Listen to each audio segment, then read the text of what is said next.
Hello everybody, my name is Adrian Micalbi Alcantara. I am from Graded Earth Biochronos class in Tablon National High School. Today I will be talking about what I have learned in AP third quarter. So I will talk about the topics in AP that made me really interested and made me very excited to learn. So let's start. First off is the first circumnavigation of the Earth done by Ferdinand Magellan. So I have learned that Magellan was a 38-year-old Portuguese sailor, and his full name Fernando de Magallanes. And he was also known as a brilliant navigator who'd spent many years sailing on the Indian Ocean. But he'd fallen out with the King of Portugal and now offered a bold plan to his rival, King Charles of Spain. Magellan believed it was possible to sail around the New World. So King Charles accepted Magellan's proposal and helped him assemble an expedition with 270 crew and 5 ships known as Caracs. Magellan and his crew set sail on 20th September 1519 and crossed a stormy Atlantic to reach the future site of Rio de Janeiro in modern Brazil. Magellan's men traded with the local tribes using simple objects like hooks and playing cards for fresh food and water. Magellan continued south and forced him to camp to Puerto San Julian, or known in our modern world, Argentina. And there one of his men told him that he was leading them to their deaths, and so he acted brutally and sent one of his loyal men to kill one of them, and the other was captured and executed, while the last two were marooned, left behind, and so Magellan continued to flee south again. When Magellan searched for a passage west on the ship of Santiago was wrecked away. Though the crew were saved, another ship, the San Antonio, deserted and set sail to home. But Magellan did discover a 350-mile which bears his name, which now is now called Strait of Magellan. Through the far ocean, the sea seemed so calm, and so he named it Mare Pacifico, the peaceful sea, or Pacific Ocean. There supplies ran out, and so the men, with no other choice, was forced to eat rats and drink putrid water. After sailing for 99 days, the lookouts spotted an island. They found Guam in the Mariana Islands. But when the islanders stole one of their boats, fighting broke out, and so Magellan had to leave without fresh provisions. A week later, they have discovered Philippines, where they were able to eat bananas and coconut. And there, he also gained a slave that acts as a translator for the primitives in Philippines. Later on, they sailed through the Philippines to Cebu, where they made an alliance with a local ruler who agreed to be baptized a Christian and swore allegiance to the King of Spain. After the agreement of a local chief of Mactan asked him to help him defeat his rival Datu Lapu-Lapu, and so Magellan agreed and prepared his men. Although they had better weapons and armor, they were really greatly outnumbered by Lapu-Lapu's men. After fighting for a while, burning the enemy's village, Magellan's men were driven back to the shallow water, where Magellan himself was cut down and shot by Lapu-Lapu's men as they tried to reach the boats. After the fight between Lapu-Lapu and Magellan himself, it is also known as the Battle of Mactan. Now their former allies from Cebu betrayed Magellan's crew, and killing 30 of them in an ambush. The survivors fled with only enough men to crew 2 ships. They burned the Conception and continued their search for the Spice Islands, where they traveled to the Muslim court of Brunei on Borneo. Were amazed with its splendor that they also got information about the location the Spice Islands of the Spice Islands, or Maluku Island. And after their 2-year voyage, they reached their destination. It's really incredible that this traveling really proved that the Earth was spherical. On with the second topic, I love The four voyages of Christopher Columbus to discover America. Columbus was said to be an Italian explorer, navigator, and a colonist who completed the four voyages across the Atlantic Ocean.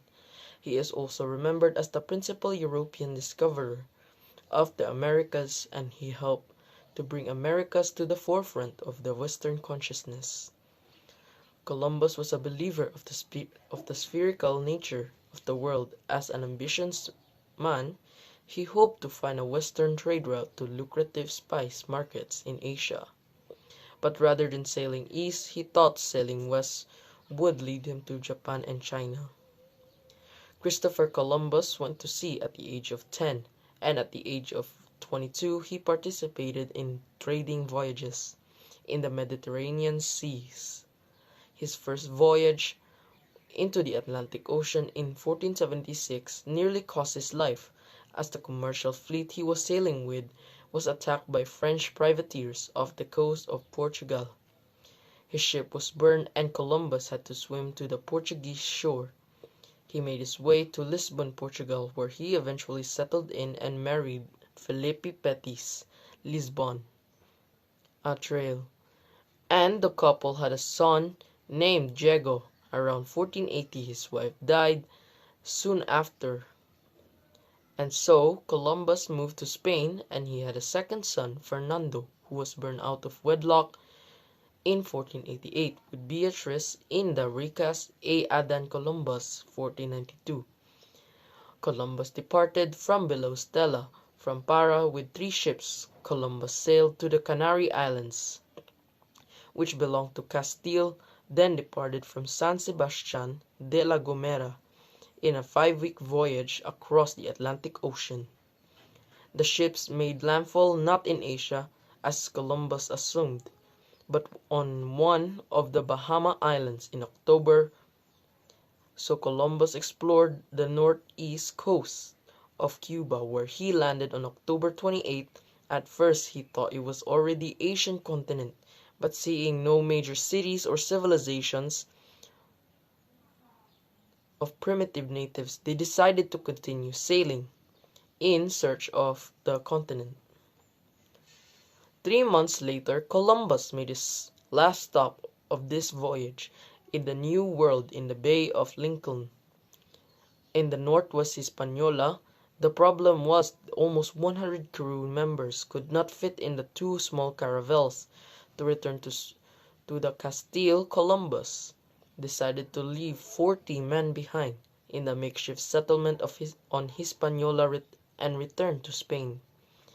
Columbus and his remaining crew came home to a hero's welcome, and when they returned to Spain, he showed off what he had brought back from his voyage. Monarchs quickly put the legal machinery in place to legitimize the discoveries and ordered the preparations on the second journey or second voyage, all ready to colonize these territories on September 24, 1993. And so he set sail from Cadiz, Spain, for the territories on September 24, 1993. Second voyage with 2 MOUs and 15 caravels. About 2 months later, landed on a rugged shore on an island that he named Dominica. About 2 weeks when Columbus returned to Hispaniola, he established a new settlement at La Isabela on the north coast, where gold had first been found, and so he spent most of his time exploring the island interior for gold. And so he left with after quite a while searching for gold in the island interior, he left and went to he left Hispaniola on April 24, 1494, and arrived at the island of Juana, Cuba, and Discovery Bay, Jamaica. Weeks later, explored the island, which he believed be a peninsula of China, after staying for a time on the western end of the present-day Haiti. He finally returned to Spain. On May 30, 1498, Columbus left the port of San Lucas, Spain, with a fleet of 6 ships after a very hard journey with epidemics among the sailors. They reached Trinidad Island on July 30 and first discovered the mouth of the Orinoco River and touched for the first continental land in the northern part of present-day Venezuela. He then touched the mainland of South America. He also speculated that the new continent might be the location of the biblical Garden of Eden, and so he then sailed to the islands of Choca Rey and, Margarita. He sighted Tobago and Grenada. He described a new land as belonging to a previously unknown new continent, but he pictured it hanging from China, bulging out the earth pear-shaped in poor health. Columbus returned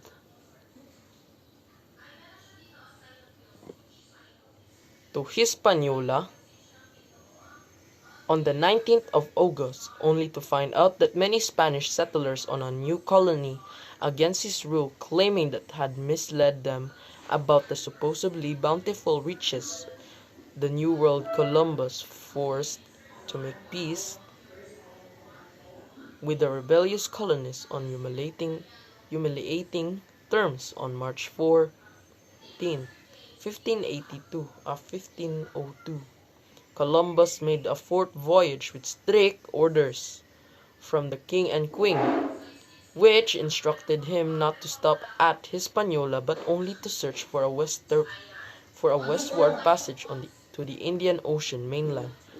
A month later, they landed at Car Bay on the island of Martinique, where a storm wrecked one of his sailors on the island of Cuba. During this time, local islanders, tired of the Spaniards' poor treatment and obsession with gold, refused to give them food. In a spark of inspiration, Columbus consulted an almanac and devised a plan to punish the islanders by taking away the moon on February 29, 1504. The lunar eclipse alarmed the natives enough to re-establish trade with the Spaniards. A rescue party finally arrived, sent by the royal governor of Hispaniola in July, and Columbus and his men were taken back to Spain, and in November 1504, Christopher Columbus died in 1506. In Villa deleted of the American continent.